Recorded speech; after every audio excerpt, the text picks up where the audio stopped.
Olá, me chamo Giovana Rafael Fernandes da Silva, sou aluna do curso de Medicina Veterinária na Unicesumar, na cidade de Maringá, Paraná. A minha orientadora é a professora e doutora Isabelle Picada Emanuele. O título do trabalho que irei apresentar é Saúde Reprodutiva Feminina e Agroquímicos, revisão sistemática de modelos toxicológicos in vitro.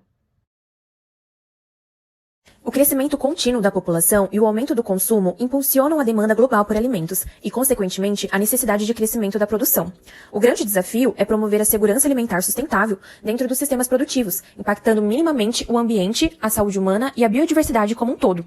O uso de pesticidas tornou-se essencial para o controle de pragas, contribuindo significativamente para aumentar a produtividade. Existem mais de 1.000 pesticidas utilizados em todo o mundo, sendo que cada um difere em suas propriedades e efeitos toxicológicos.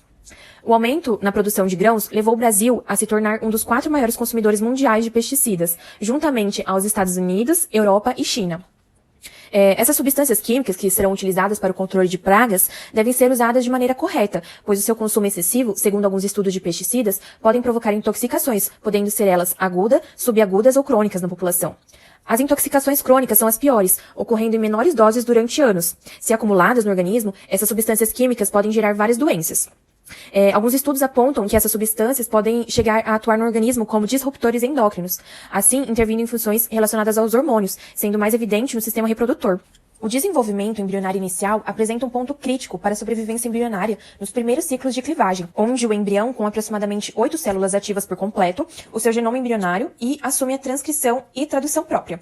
Porém, em embriões in vitro, o processo de ativação do genoma embrionário é ainda mais crítico, devido à qualidade morfológica desses embriões. Aproximadamente 40% dos ócitos bovinos fertilizados in vitro não se desenvolvem além dos primeiros ciclos de clivagem, não ativando eficientemente seu genoma. Dentre as diversas causas relacionadas a essa falta de habilidade em ativar o genoma, destaque-se possíveis danos morfológicos do ócito ou das células do cúmulus, ocorridos durante o processo de maturação, afetando a competência oócita. Frente ao exposto, o presente artigo apresenta uma revisão sistemática acerca das evidências disponíveis na literatura sobre estudos toxicológicos in vitro na fertilidade feminina e desenvolvimento embrionário inicial, visando orientar futuras medidas de saúde pública. O estudo foi realizado por meio da sistemática padrão PRISMA. Uma conduta estruturada de busca de literatura foi utilizada para identificar estudos publicados relatando a influência dos agrotóxicos presentes nos alimentos na infertilidade. A base de dados científicas PubMed foi pesquisada por estudos relevantes publicados entre os anos de 1983 e 2021. As instruções processuais apresentadas na figura 1 foram seguidas, primeiramente pela identificação dos artigos relevantes, totalizando 92 artigos. Após, foi feita a avaliação da qualidade e relevância dos artigos, onde destes 92 foram excluídos 57, sendo posteriormente refinados em 15 artigos descritos no fluxograma PRISMA. O gráfico 1 representa o número de artigos publicados entre os anos de 1983 e 2021. É válido elucidar que a maioria dos artigos selecionados foram excluídos por se tratar de pesquisa de modelo in vivo ou por incluir estudos envolvendo animais do sexo masculino. Esses dados corroboram com os encontrados na literatura, que destacam a prevalência de estudos sobre toxicologia reprodutiva relacionadas ao sistema reprodutor masculino. O gráfico 2 representa o número de artigos com a temática da revisão por país.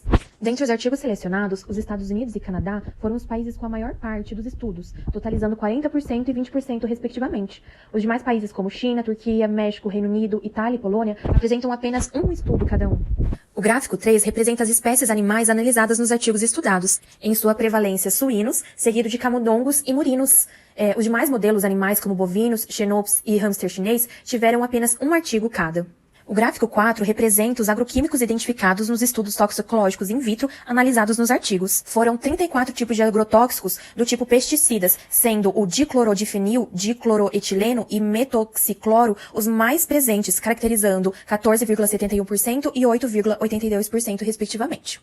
O gráfico 5 representa as estruturas morfológicas de exposição analisadas nos artigos. Foi identificado que os ócitos são as estruturas morfológicas mais utilizadas, seguido pelos embriões, folículo ovariano cultivado in vitro, cultura de células foliculares e células luteínica.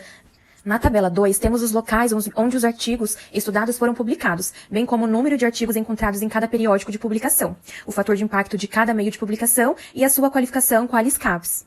Foi encontrado um número reduzido de artigos que abordavam os efeitos de agroquímicos no sistema reprodutor feminino.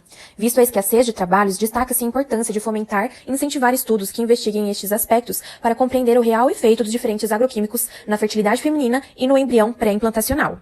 Estes estudos poderiam direcionar políticas públicas de promoção da saúde e minimizar os impactos negativos na saúde humana, especialmente no momento atual em que se enfrenta a pandemia do Covid-19. Esta revisão sistemática revelou ainda haver uma escassez na literatura ensaios in vitro que utilizem modelos alternativos aos animais vivos. Dentre os estudos, verificou-se que há uma preferência pelo uso de gametas em embriões de animais de laboratório.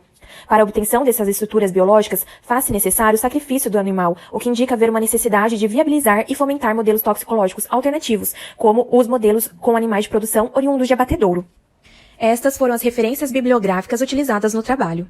Eu gostaria de agradecer primeiramente a Deus, a meus pais, Márcia e Lázaro, que são os meus maiores apoiadores, a meu irmão Guilherme, a minha amiga e colaboradora Rayane, que esteve ao meu lado durante todo o processo, a minha professora e orientadora Isabelle, pelo conhecimento transmitido e paciência em ensinar, a colaboradora Heloísa, pela disposição e paciência em me auxiliar, a Unicesumar, por fomentar a pesquisa e contribuir para o meu crescimento profissional, e por fim, a todas as pessoas que estiveram próximas a mim durante o desenvolver deste estudo, me apoiando e incentivando.